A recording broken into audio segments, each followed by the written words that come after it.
Hello दोस्तों, स्वागत है आप सभी लोगों को अपने इस यूट्यूब चैनल एज स्टडी पर। बिहार बोर्ड क्लास 10th का ये आप लोगों का सेकंड क्लास होगा ऑब्जेक्टिव का। हम लोग का साइंस सब्जेक्ट से ये जो है क्लास करा रहे हैं। तो हम लोग ये कल जो है था हम लोग का प्रीवियस ईयर का जो ऑब्जेक्टिव फर्स्ट शिफ्ट का पूछा था वो हम लोग कल जो है पूरा एनालिसिस कर चुके हैं। तो आज हम लोग सेकेंड सेटिंग के बारे में देखेंगे क्या क्या ऑब्जेक्टिव पूछा है। ठीक है, उसके अनुसार मतलब जो है कितना क्वेश्चन रिपीटेड है, पिछला जो उसी शिफ्ट का है उसमें भी इसमें कुछ क्वेश्चन पूछ चुका है। तो आप लोग को जो है बहुत सारा इस पर ज़्यादा ध्यान देना पड़ेगा, देखिएगा। तो हम लोग क्वेश्चन स्टार्ट करेंगे। ठीक है, यहाँ पर देख सकते हैं आप लोग सेकंड सिटिंग का है ये पेपर। आइए देखते हैं। और ये जो आप लोग का ये जो ख़त्म हो जाएगा उसके बाद जो होगा आप लोग का चैप्टर वाइज स्टार्ट कराया जाएगा, सभी ऑब्जेक्टिव पूरा क्लियर करा दिया जाएगा। ठीक है, तो देखिए बढ़ते हैं हम लोग क्वेश्चन की ओर। क्वेश्चन देखेंगे हम लोग। फर्स्ट नंबर देखिएगा, यहाँ पे बिल्कुल ध्यान से देखना है और ध्यान लगाकर इसको सुनना भी है, कैसे कैसे ऑन ऑप्शन कैसे हम लोग इसको क्लियर कर रहे हैं। देखिए फर्स्ट क्वेश्चन आप लोगों का समीकरण 2H2 प्लस O2 और ये एरो का चिन्ह है 2H2O है, यानी 2H2 और O2 मिल करके 2H2O बन रहा है। यह कैसा अभिक्रिया है? ठीक है, ऑप्शन देखते हैं हम लोग। संयोजन, वियोजन, अवक्षेप या फिर उदासीनीकरण।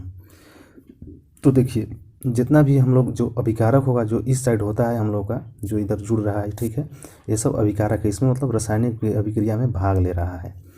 तो ये जो अभिकारक अगर मतलब एक से ज़्यादा अभिकारक जब जुड़ करके एक नया जो कि है मतलब ज़्यादा अभिकारक जुड़ करके एक छोटा सा मतलब आर्टिकल ये जो कुछ बनाता है, ठीक है, तो इसको हम लोग बोलते हैं संयोजन अभिक्रिया। यानी कि ये दोनों संयोज करके एक मतलब दो आर्टिकल मिल करके एक आर्टिकल बना रहा है। तो इसका जो है ऑप्शन ए करेक्ट होगा, संयोजन अभिक्रिया, इसको हम लोग टिक लगाएंगे। ठीक है, सेकंड क्वेश्चन देखते हैं। ग्लूकोज का रासायनिक सूत्र क्या है? ठीक है, ग्लूकोज का रासायनिक सूत्र आप लोग अगर क्लास अच्छी तरीके से सभी किए होंगे तो प्रकाश संश्लेषण की प्रक्रिया आप लोग देखेंगे, उसी में से भी ये निकल जाता है जो कि होता है प्रकाश संश्लेषण अभिक्रिया। 6CO2 प्लस 12H2O सूर्य के प्रकाश और क्लोरोफिल की उपस्थिति में C6H12O6 plus 6O2 plus 6H2O बनाता है। ठीक है, तो उसमें C6H12O6 जो होता है, ठीक है, C6H12O6 वही आप लोगों का ग्लूकोज होता है। ठीक है, तो हम लोग यहाँ पर ऑप्शन नंबर सी करेक्ट होगा। अगला क्वेश्चन पर हम लोग बढ़ते हैं। क्वेश्चन नंबर थर्ड देखेंगे हम लोग। दिया है सोडियम की परमाणु संख्या क्या है? ठीक है, तो हम आप लोगों को कल ही बता चुके हैं कि कम से कम 1 से लेकर 30 तक जितना भी परमाणु संख्या है सबको याद कर लीजिए। ठीक है, ऐसे करके H1 He2 Li3 Be4 B5 C6 N7 O8 F9 Ne10 Ne11 ऐसे करके आप लोग 30 तक याद कर लीजिए। ठीक है, तो पूछ रहा है यहाँ पर क्वेश्चन सोडियम का परमाणु संख्या क्या है, यानी कि Na मतलब होता है सोडियम। तो सोडियम का परमाणु संख्या कितना होता है? तो Na कितना पर होता है? 11 पर। ठीक है, यहाँ पर ऑप्शन नंबर ए करेक्ट होगा। कितना होगा भाई यहाँ पर? तो ऑप्शन नंबर ए होगा Na11। सोडियम का परमाणु संख्या कितना होता है? तो 11। नेक्स्ट क्वेश्चन हम लोग देखेंगे क्वेश्चन नंबर 4 पर। देखिएगा, अमीबा में अधिकांश पोषण कैसे होता है? मतलब अमीबा अपना भोजन अधिकांश तक कैसे प्राप्त करता है? ठीक है, शाकाहारी, अंतःग्रहण, सर्वाहारी या फिर स्वपोषी। तो यहाँ पर आपका ऑप्शन नंबर बी करेक्ट होगा, अंतःग्रहण, यानी कि वो भोजन को धीरे धीरे करके अपना कूटपाद द्वारा मतलब वो अपना अंतर में ग्रहण कर लेता है, इसीलिए यहाँ पर ऑप्शन नंबर बी करेक्ट होगा। क्वेश्चन नंबर 5 की ओर हम लोग बढ़ते हैं। दिया गया है निम्नलिखित में किस धातु से सोलर सेल बनता है? जो सोलर सेल हम लोग का सौर ऊर्जा जो होता है, हम लोग का जो सोलर प्लेट होता है वो किस धातु से उसमें उसको बनाया जाता है? जस्ता, सोना, प्लेटिनम, सिलिकॉन। तो यहाँ उसमें जस्ता का प्रयोग नहीं करते हैं, सोना का प्रयोग नहीं करते हैं, प्लेटिनम का प्रयोग नहीं करते हैं, हम लोग उसमें सिलिकॉन का प्रयोग करते हैं। यहाँ पर ऑप्शन नंबर डी जो होगा आप लोगों का करेक्ट होगा। क्वेश्चन नंबर 6 की ओर देखते हैं हम लोग। निम्नलिखित में कौन लवण है? लवण इनमें से कौन है? HCl, NaOH, K2SO4 या फिर NH4OH। ठीक है, तो यहाँ पर आप लोगों का ऑप्शन नंबर सी करेक्ट होगा, K2SO4 जो कि लवण है। क्वेश्चन नंबर 7 हम लोग देखेंगे। दिया गया है निम्नलिखित में सबसे भारी धातु कौन है? ठीक है, सबसे भारी धातु कौन है? तो यहाँ पर आप लोगों का ऑप्शन जो होगा बी ऑप्शन करेक्ट होगा, यूरेनियम सबसे भारी धातु है। ठीक है, नेक्स्ट क्वेश्चन की ओर हम लोग बढ़ेंगे। दिया गया है इथेन के इथेन के एक अणु में कितने सहसंयोजक बंधन होते हैं? ठीक है, इथेन के एक अणु में कितने सहसंयोजक बंधन होते हैं? तो यहाँ पर आप लोगों का ऑप्शन नंबर बी करेक्ट होगा, 4 इसका आंसर होगा। 9 नंबर क्वेश्चन हम लोग देखेंगे, किसे रासायनिक दूत कहा जाता है? रासायनिक दूत किसे कहा जाता है? उद्दीपन, पाचक, रस, हार्मोन या फिर आवेग? तो हम लोग यहाँ पर ऑप्शन नंबर सी करेक्ट करेंगे। हार्मोन को क्या बोला जाता है? रासायनिक दूत कहा जाता है। मतलब हार्मोन जो होता है रासायनिक का दूत होता है, इसलिए इसको ये रासायनिक दूत बोला जाता है हार्मोन को। क्वेश्चन नंबर हम लोग देखेंगे 10, द ऑरिजिन ऑफ स्पीसीज नामक पुस्तक किसने लिखा है? ये जो पुस्तक है द ऑरिजिन ऑफ स्पीसीज, इसको किसने लिखा है? तो हम लोग यहाँ पर ऑप्शन ए इसका करेक्ट होगा, डार्विन ने इसको लिखा है। इसको आप लोग याद करना होगा। बढ़ते हैं हम लोग क्वेश्चन नंबर 11 की ओर। चलिए, निम्नलिखित में किस माध्यम में प्रकाश की चाल सबसे अधिक होती है? प्रकाश की चाल जो होता है किस माध्यम में सबसे अधिक होता है? तो हम लोग यहाँ पर देखिए, कांच में होता है। कांच तो कुछ उसका प्रकाश का चाल जो है कुछ धीमा कर देगा, पानी भी कुछ धीमा कर देगा, लोहा में तो भाई जेबे नहीं करेगा प्रकाश। तो यहाँ पर जो होता है निर्वात में जो होता है प्रकाश की चाल सबसे अधिक होता है। ऑप्शन नंबर डी यहाँ पर करेक्ट होगा, निर्वात में प्रकाश की चाल सबसे अधिक होता है। निर्वात यानी कि जहाँ पर कुछ भी ना हो, ठीक है, जहाँ पर कुछ भी ना हो वहाँ पर प्रकाश का चाल क्या होगा? सबसे अधिक होगा, यानी कि उसका कुछ अवरोध ही नहीं रहेगा तो उसका स्पीड अधिक रहेगा। 12 नंबर क्वेश्चन हम लोग देखेंगे, विभवांतर का एसआई मात्रक क्या होता है? विभवांतर का एसआई मात्रक क्या होता है? तो विभवांतर का एसआई मात्रक होता है आप लोगों का वोल्ट। ठीक है, विभवांतर का एसआई मात्रक क्या होता है? वोल्ट। आगे बढ़ते हैं हम लोग 13 नंबर क्वेश्चन की ओर। देखते हैं, किसकी उपस्थिति के कारण पौधे का रंग हरा होता है? या तो सभी लोग इसको क्लियर मार देंगे आराम से। पौधे में जो होता है क्लोरोफिल नामक ये जो होता है वर्णक, इसी के चलते इसका रंग जो होता है हरा होता है। ठीक है, पत्तियों का रंग क्या होता है? हरा होता है क्लोरोफिल के कारण। तो ऑप्शन नंबर ए यहाँ पर करेक्ट होगा। 14 क्वेश्चन हम लोग देखते हैं, पौधे में उत्सर्जी पदार्थ है, यानी कि पौधा में से क्या क्या चीज़ हम लोग का निकलता है, उसमें से गंदगी क्या क्या चीज़ बाहर निकलता है, उत्सर्जी पदार्थ क्या क्या है? तो देखते हैं हम लोग ऑप्शन की ओर। तो गोंद पेड़ से बिल्कुल निकलता है। देखते हैं पेड़ के मतलब टहनी से कभी कभी ये चिपचिपाहट लासा टाइप का निकलता है, इसको गोंद बोलते हैं हम लोग। तो वो पेड़ अपना उत्सर्जन करता है। रेजिन भी पेड़ से निकलता है, टेनिन भी पेड़ से निकलता है, यानी ऑप्शन नंबर डी यहाँ पर करेक्ट होगा, इनमें से सभी। ठीक है, क्या होगा भाई? तो इनमें से सभी यहाँ पर आंसर होगा। अब हम लोग बढ़ते हैं क्वेश्चन नंबर 15 की ओर। दिया है आपका, टिहरी बांध का निर्माण किस प्रदेश में किया गया है? टिहरी बांध कहाँ पर है भाई? तो यहाँ पर होगा उत्तराखंड, यहाँ पर करेक्ट आंसर होगा ऑप्शन नंबर बी। टिहरी बांध कहाँ पे है? तो उत्तराखंड में। आगे बढ़ते हैं हम लोग। दिया है, निम्नलिखित में किसके कारण अम्ल वर्षा होता है? तो अम्ल वर्षा की बात करते हैं हम लोग। तो देखिए, अम्ल वर्षा की हम लोग बात करते हैं तो अम्ल वर्षा होता है क्या जी? SO2 और NO2 के चलते। ठीक है, SO2 और NO2 ये दोनों मिलकर के अम्ल वर्षा कराता है, और सबसे ज़्यादा भूमिका जो होता है SO2 का है। तो जहाँ पर ये में दोनों में से मिले उसको हम लोग मार देना है, और SO2 मतलब प्रारंभिक आंसर होगा। तो SO2 यहाँ पर करेक्ट होगा। SO2 याद रखना है, SO2 और NO2 के चलते क्या होता है? अम्ल वर्षा होता है। तो SO2 यहाँ पर करेक्ट होगा। तो SO2 हम लोग यहाँ पर सही आंसर करेंगे। ठीक है भाई, इसका आंसर जो होगा ऑप्शन नंबर बी जो होता है करेक्ट होगा। बढ़ते हैं हम लोग नेक्स्ट क्वेश्चन की ओर। देखते हैं 17 नंबर क्वेश्चन, पौधे में गैसों का आदान प्रदान किसके द्वारा होता है? मतलब पौधे अपना गैस मतलब छोड़ते हैं और ग्रहण भी करते हैं, तो किस अंग के कारण वो आदान प्रदान गैसों का करते हैं? तो ऑप्शन यहाँ पर देखते हैं कौन सा करेक्ट होगा। तो जड़ से क्या पेड़ पौधे अपना हवा निकालता है और किसी से लेता है? बिल्कुल नहीं। टहनी से भी नहीं करता है, तना से भी नहीं करता है। तो जो होगा हम लोग का ऑप्शन नंबर ए, रंध्र करेक्ट होगा। पत्तियों में जो छिद्र होता है उसको हम लोग रंध्र बोलते हैं। उसी के सहारे पेड़ पौधे अपना ये क्या बोलते हैं? गैस को निकालते हैं और गैस को वायुमंडल से ग्रहण भी करते हैं। तो ऑप्शन नंबर ए यहाँ पर करेक्ट होगा, रंध्र। 18 नंबर क्वेश्चन हम लोग देखेंगे, निम्न में सबसे तेज हृदय धड़कन किसका होता है? व्हेल का होता है या फिर चूहा का, हाथी का, आदमी का? किसका धड़कन जो होता है बहुत तेजी से धड़कता है? यानी कि मतलब ऐसे भी आप अनुमान लगा सकते हैं कि कौन ज़्यादा डरता है। व्हेल ऐसा बात ही नहीं है, हाथी तो ऐसा बात ही नहीं है, आदमी होता है बिल्कुल नहीं, चूहा जो होता है वो बहुत देखते होंगे बहुत जल्दी भाग जाएगा। यानी इसका जो धड़कन होता है चूहा का सबसे तेज धड़कता है। यहाँ पर ऑप्शन नंबर बी करेक्ट होगा। ठीक है, यहाँ पर हम लोग बी मार सकते हैं।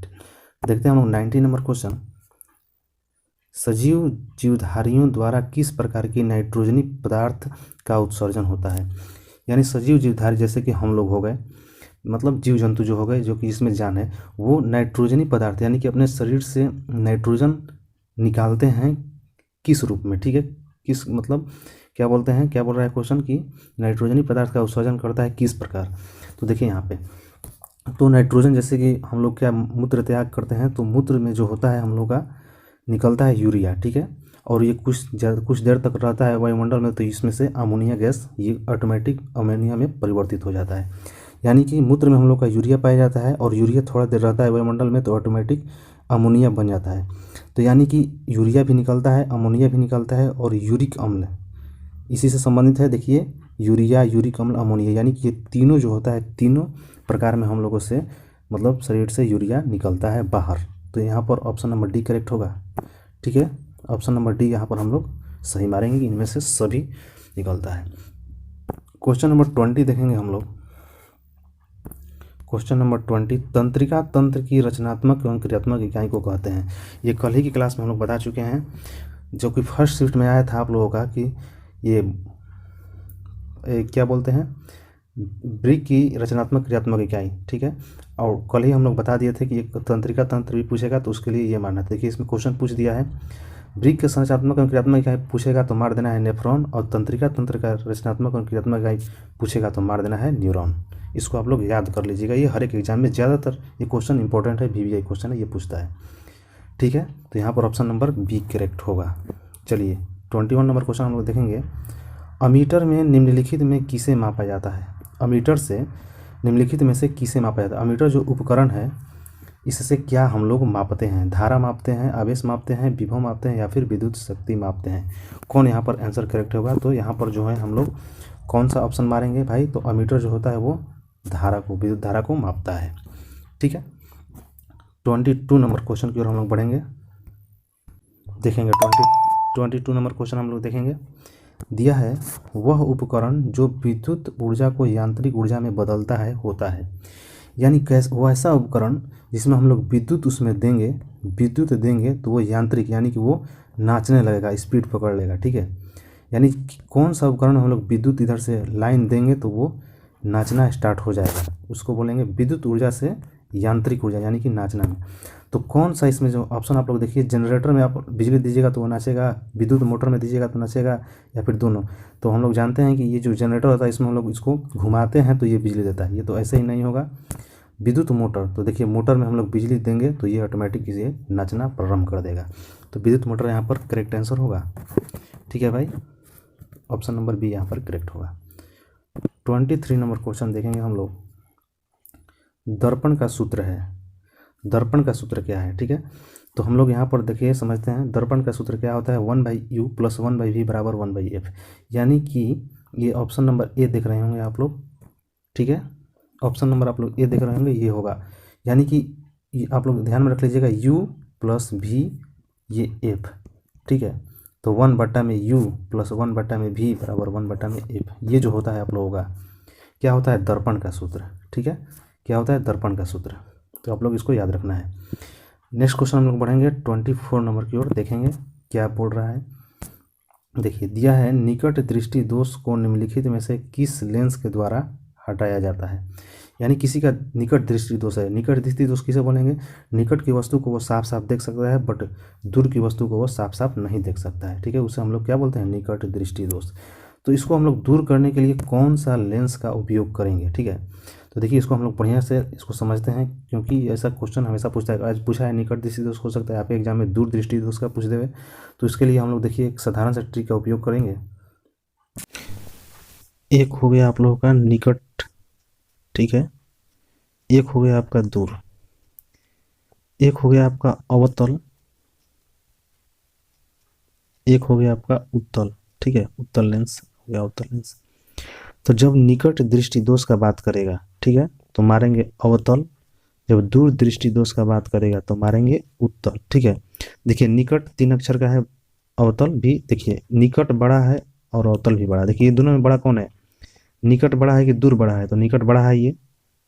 तो इसमें दोनों में बड़ा कौन है, ठीक है, उत्तल बड़ा है कि अवतल, तो अवतल बड़ा है, यानी बड़का वाले में बड़का मारेंगे हम लोग और छोटका वाले में छोटका मारेंगे, ठीक है। निकट दृष्टि दोष का दूर करने के लिए अवतल लेंस और दूर दृष्टि दोष को दूर करने के लिए उत्तल लेंस। देखिए तो हम लोग यहाँ पर करेक्ट हो जाएगा निकट दृष्टि दोष के लिए, ठीक है। तो निकट यानी क्या है, ये बड़का वाला, ये बड़का वाला है तो मारेंगे हम लोग अवतल, ठीक है। तो इसका आंसर जो होगा कौन सा करेक्ट होगा, 24 नंबर का ऑप्शन नंबर बी करेक्ट होगा। निकट दृष्टि दोष के लिए हम लोग अवतल लेंस का उपयोग करेंगे। अब देखेंगे हम लोग 25 नंबर क्वेश्चन, रासायनिक अभिक्रिया में भाग लेने वाले पदार्थ को कहा जाता है, ठीक है। रासायनिक अभिक्रिया में भाग लेने वाले पदार्थ को क्या कहते हैं, तो फर्स्ट क्वेश्चन में हम लोग देखें रासायनिक अभिक्रिया में जो भाग लेता है, ठीक है, तो उसको हम लोग क्या बोलते हैं, अभिकारक बोलते हैं। ऑप्शन नंबर ए करेक्ट होगा, ठीक है। यानी जो जो रासायनिक अभिक्रिया में इंक्लूड होगा, भाग लेगा, उसको हम लोग अभिकारक बोलेंगे। 26 नंबर क्वेश्चन देखते हैं, टूथपेस्ट कैसा होता है, अम्लीय होगा कि क्षारीय होगा कि उदासीन होगा कि इनमें से सभी। तो टूथपेस्ट कैसा होता है, तो देखिए जितना भी मतलब कोई पदार्थ है जिसको हम लोग यूज करते हैं जिसमें झाग उत्पन्न करता है, ठीक है, जो गाज उत्पन्न करता है वो ज़्यादातर सभी क्षारीय होता है, ठीक है। तो टूथपेस्ट जब आप लोग यूज करते हैं तो उसमें से झाग उत्पन्न होता है, ठीक है, मुंह में झाग उत्पन्न होता है, तो ये जो होगा आप लोग का क्या जी, क्षारीय होगा। टूथपेस्ट कैसा है, तो क्षारीय आप लोग यहाँ पर ऑप्शन नंबर बी करेक्ट होगा। 27 नंबर, निम्नलिखित में कौन विद्युत का सुचालक है, यानी कौन सा पदार्थ है जिसमें से विद्युत धारा प्रवाहित होगा, सल्फर में होगा, क्लोरीन में होगा, आयोडीन में होगा, ग्रेफाइट में होगा। तो यहाँ पर जो होगा ऑप्शन नंबर आप लोग का क्या होगा, डी करेक्ट होगा, यानी कि ग्रेफाइट में जो होगा विद्युत का क्या जी, चालन होगा। यानी ग्रेफाइट में एक तरफ से आप वायर में जैसे पेंसिल होता है, पेंसिल के बीच में क्या यूज किया जाता है भाई, ग्रेफाइट का यूज किया जाता है, उसमें जो होगा करंट प्रवाहित होगा। तो यहाँ पर ऑप्शन नंबर सी करेक्ट होगा। 28 नंबर क्वेश्चन, निम्नलिखित में कौन कार्बोक्सिलिक समूह है, ठीक है। देखिए फिर कार्बोक्सिलिक समूह से पूछ दिया, फर्स्ट इसमें भी कार्बोक्सिलिक समूह, ये अभिक्रियाशील समूह से पूछा था, तो यहाँ पर क्या होगा भाई, जो याद किए होंगे वो तो आंसर सही मार देंगे। कार्बोक्सिलिक समूह यानी कि COOH को बोलते हैं, सिंगल बॉन्ड COOH कार्बोक्सिलिक समूह है। देखिए अब बढ़ते हैं 29 नंबर क्वेश्चन, प्रकाश की किरणें गमन करती हैं, प्रकाश की किरण कैसे गमन करती है, यानी कि मान लीजिए हम लोग यहाँ से प्रकाश मारें, ठीक है, टॉर्च से क्या जी प्रकाश हम लोग छोड़े, तो प्रकाश ऐसे जा रहा है, सीधी जाएगा, ठीक है, न कि प्रकाश जाकर यहाँ से ऐसे मुड़ थोड़ी ना जाएगा, बिल्कुल नहीं मुड़ेगा। यानी प्रकाश जो होता है वो क्या होता है, सीधी रेखा में जाता है, गमन करता है सीधी रेखा में। तो हम लोग क्या मारेंगे यहाँ पर, ऑप्शन नंबर क्या होगा, सी करेक्ट होगा। ये नहीं होगा क्या जी, सीधी रेखा में, ऑप्शन नंबर ए करेक्ट होगा। 30 नंबर क्वेश्चन, निम्नलिखित में कौन लेंस की क्षमता का मात्रक है, तो लेंस का क्षमता क्या होता है भाई, 1/में फोकस दूरी, फोकस क्या होगा भाई, मीटर में होगा, तो 1/, फोकस दूरी होता है। तो ये भी याद रखना है क्योंकि ऐसा न्यूमेरिकल भी क्वेश्चन पूछ सकता है। और देखिए ये याद रखना है कि लेंस की क्षमता जो होता है वो डायोप्टर उसका जो होता है क्या जी, यूनिट होता है, इकाई होता है, डायोप्टर में मापते हैं हम लोग लेंस की क्षमता। 31 नंबर क्वेश्चन, किस रंग का विचलन न्यूनतम होता है, ठीक है, कौन सा रंग का जो है विचलन, यानी कि यहाँ से हम लोग लाइट को मतलब बारें तो वो जो है बहुत कम इधर उधर घूमेगा, यानी कि बहुत दूर तक कौन गमन करेगा, तो रेड कलर का जो विचलन होता है वो न्यूनतम होता है, ठीक है। इसलिए ज़्यादातर देखते होंगे सिग्नल पर रेड कलर का यूज होता है, जैसे ट्रेन का सिग्नल हो गया, यानी कि बहुत दूर से ही ये दिखाई पड़ेगा, इसका विचलन जो होता है बहुत कम होता है, बहुत कम ये फैलता है, यानी कि यहाँ से रेड कलर लाइट जा रहा है तो ये सीधी बहुत दूर तक जाएगा, ठीक है, बहुत दूर तक जाएगा, इसका विचलन बहुत कम होगा। अब देखिए 32 नंबर क्वेश्चन, बैटरी में किस प्रकार की धारा प्रवाहित होता है, ठीक है। तो हम लोग समझते हैं यहाँ पर एक होता है आप लोगों का AC, एक होता है आप लोगों का DC, ठीक है। तो AC जो होता है हम लोग का ये पोल से या फिर विद्युत गृह से जो आता है हम लोग का करंट, उसको हम लोग AC बोलते हैं। और जो हम लोग बैटरी से जो हम लोग का मिलता है सौर ऊर्जा से या फिर बैटरी से जो भी करंट हम लोग का मिलता है उसको हम लोग बोलते हैं क्या जी, DC। इसको बोलते हैं प्रत्यावर्ती धारा AC को, और इसको बोलते हैं दिष्ट धारा, ठीक है। तो बैटरी से कौन सा प्राप्त होगा, तो हम लोग यहाँ पर मार देंगे ऑप्शन नंबर बी, दिष्ट धारा हम लोग को मिलता है। 33 नंबर, पौधे के जनन अंग पाए जाते हैं, पौधे का जनन अंग कहाँ पाया जाता है, तो आप लोग ध्यान से देखे होंगे कोई भी पौधा में जो पुष्प जो निकलता है, ठीक है, जो पुष्प ये जो निकलता है, तो पुष्प जब देखिएगा कि जब पुष्प मुरझा रहा है तो उसके नीचे में क्या होता है भाई, फल लगने लगता है, वहीं पर क्या लगने होता है, फल लगने लगता है। तो ये भी यहाँ पर क्या होगा, एक पौधा का ये क्या होगा, एक फल का जो है जन्म हो गया। तो पौधे का जो जनन अंग पाया जाता है क्या मारेंगे हम लोग, पुष्प में, ऑप्शन नंबर सी करेक्ट होगा। 34 नंबर, मेंडल ने अपने अनुवांशिकी प्रयोग हेतु किस पौधे का प्रयोग किया, तो मेंडल ने ये भी फर्स्ट इसमें क्वेश्चन आ चुका है, वो भी सेकंड में रिपीटेड किया है। तो मेंडल ने किस पौधे का उपयोग किया था जो कि अपने अनुवांशिकी प्रयोग में, तो मटर के पौधे का उपयोग किया था। इसी पर भी वो क्या जी परीक्षण करके तरह तरह का खोज किया था मेंडल ने, ठीक है। 35 नंबर क्वेश्चन हम लोग देखेंगे। दिया है आपका पारिस्थितिकी तंत्र में ऊर्जा का प्रवाह किस दिशा में होता है। तो देखिए बात करते हैं पारिस्थितिकी तंत्र का। तो यहाँ पर क्या होता है पारिस्थितिकी तंत्र में आप लोगों का, जैसे ये वृक्ष हो गया, ठीक है। उसके बाद आप लोगों का क्या होगा, जैसे कि ये क्या बोलते हैं, मतलब कोई जानवर हो गया, जैसे बकरी हो गया, ठीक है। क्या हो गया आपका, ये जो भी बकरी हो गया, फिर हम लोग मनुष्य होते हैं, फिर मनुष्य हो गया।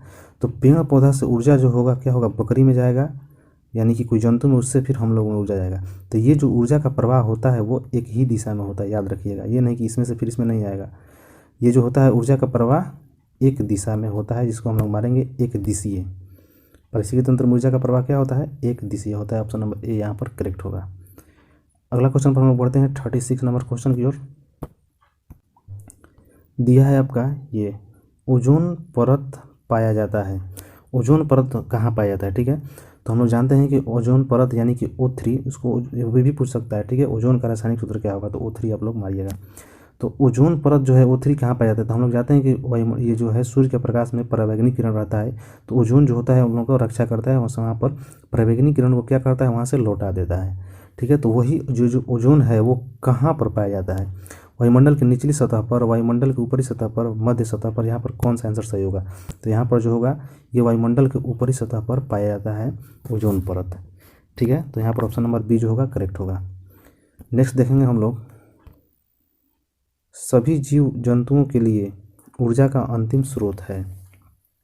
सभी जीव जंतुओं के लिए ऊर्जा का अंतिम स्रोत, तो ऊर्जा का अंतिम स्रोत क्या है भाई, तो ये सब ऊर्जा खत्म हो जाएगा तो अंतिम स्रोत क्या बचेगा, केवल सूर्य ही बचेगा, ठीक है। मान लीजिए कोयला आप लोगों का जब खत्म हो जाए, लास्ट तक कभी ना कभी खत्म होगा ही, पेट्रोलियम खत्म हो जाएगा, तो अंतिम जो होगा, अंतिम स्रोत सूर्य ही बचेगा। यहाँ पर ऑप्शन नंबर सी करेक्ट होगा। देखते हैं 38 नंबर क्वेश्चन। तिलचट्टा में कितने जोड़े श्वास रंध्र पाए जाते हैं, ठीक है। तिलचट्टा में कितने जोड़े श्वास रंध्र पाए जाते हैं, तो यहाँ पर तिलचट्टा में मारिएगा आप लोग, यहाँ होगा जो ऑप्शन नंबर सी, ठीक है। 10 जोड़े जो होता है श्वास रंध्र पाए जाते हैं, ठीक है। 39 नंबर क्वेश्चन देखेंगे हम लोग। प्रकाश संश्लेषण की प्रक्रिया होती है, प्रकाश संश्लेषण की प्रक्रिया कैसी होती है, तो प्रकाश संश्लेषण की प्रक्रिया कहाँ पर होती है भाई, कवक में होगा, जंतु में होगा। तो मान लीजिए कवक में होगा तो खुद ही भोजन बना लेगा, जंतु यानी हम लोगों में होगा तो हम लोग को किसी पर आश्रित ही नहीं रहना पड़ेगा। यानी प्रकाश संश्लेषण की जो प्रक्रिया होगा हमेशा केवल हरे पौधे में ही होगा, ठीक है। यहाँ पर ऑप्शन नंबर सी करेक्ट होगा। यहाँ पर इसमें नहीं पाया जाएगा, इसमें नहीं पाया जाएगा, इसमें भी नहीं पाया जाएगा। 40 नंबर क्वेश्चन हम लोग देखेंगे।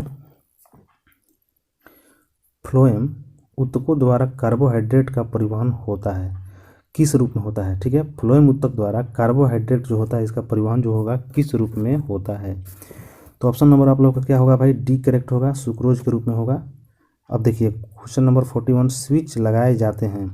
स्विच जो होगा वो आप किस मतलब वायर में लगाएंगे, ठंडे तार में कि गर्म तार में कि भू योजित तार में, ठीक है। देखिए इसको हम लोग समझते हैं। देखिए वायर जो हम लोग का आता है, जैसे कि एक वायर आता है आप लोगों का ये रेड कलर का, ठीक है, और एक वायर आप लोगों का आता है, जैसे इसको इंडिकेट करने के लिए यूज किया गया है, एक आपका आता है ब्लैक कलर का, ठीक है।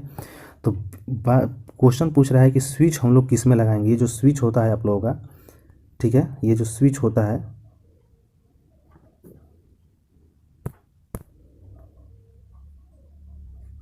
स्विच जो होता है वो किस तार में हम लोग लगाएंगे, ठीक है।